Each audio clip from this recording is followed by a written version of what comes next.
Now that you have come up with a solid outline, it's time for you to look for a host. There are numerous platforms that host massive open online courses.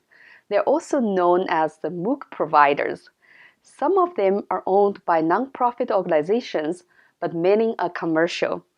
I think there's a common confusion about these platforms' profit model. Many people asked me how much I have to pay for my MOOCs to be hosted. In fact, commercial MOOC providers have various ways to make profit. Some of them cut a percentage from the course tuition or certification fee. Some sell their customized learning management systems, and some are backed by very affluent foundations. Even though some MOOC platforms charge for-profit institutions a hefty membership fee, they may offer free memberships to a selected few high-profile nonprofits and NGOs. So generally, you, as a MOOC producer, don't have to pay the hosting fee as long as you can convince them that your MOOC will attract a significant number of learners. Different MOOC platforms use different LMS. Some are certainly more sophisticated and user-friendly than others.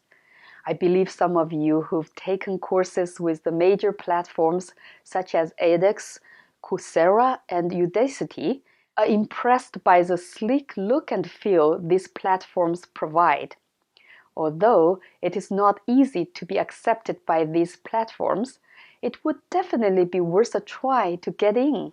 I encourage you to contact the platforms you personally have taken courses from and have had good experiences with.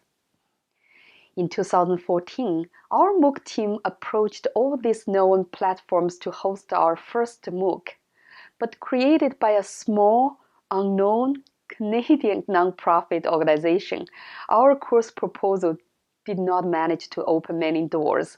At that time, very few social MOOCs were out there. They were almost all academic MOOCs on these platforms. 7 months after we launched our first MOOC, in November 2015, Amnesty International launched its first MOOC in partnership with edX.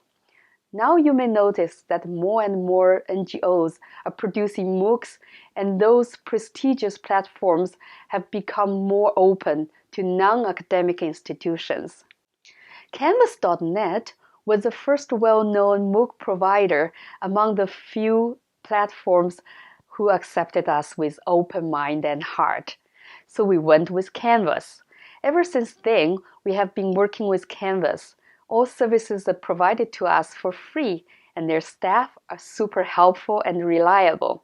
You can always turn to them whenever you encounter tech issues or instructional design problems. The LMS may not be as polished as some other platforms, but all the basic functions you need are there. Every platform has their own course approval process and parameters. All will require you to make a proposal.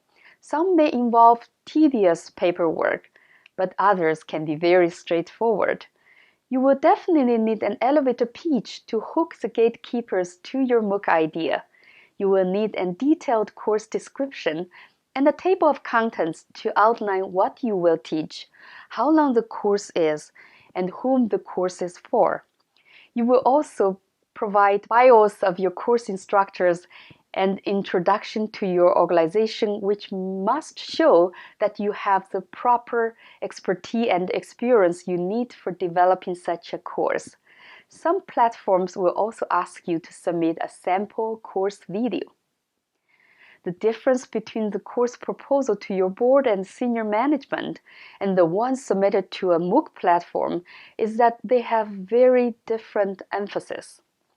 While the former should emphasize how it will help with your existing service mandate and meet your organization's needs, the latter should focus on the timely and broad application throughout the global community of what you're going to teach. Do not start producing a MOOC without an acceptance from a provider. If your course proposal is rejected by every single provider you approach, Probably it is because of one or more of the following reasons. A. Your topic is not considered of interest to an international learning community. B. There are existing MOOCs on the same topic. C. You did not demonstrate that you have the requisite capacity to develop such a MOOC. If this occurs, you may have to go back to the drawing board and change your proposal. After the initial approval of your proposal, the providers will assign a course coordinator to work with you to make sure you deliver the course on time and on quality.